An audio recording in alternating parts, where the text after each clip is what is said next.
You say good morning to Teacher Tess, okay? Good morning, teacher. Beautiful flower and beautiful morning.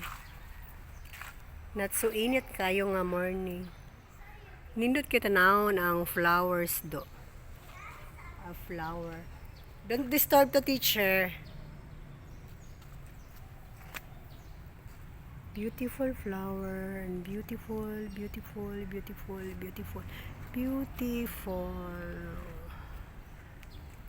flowers.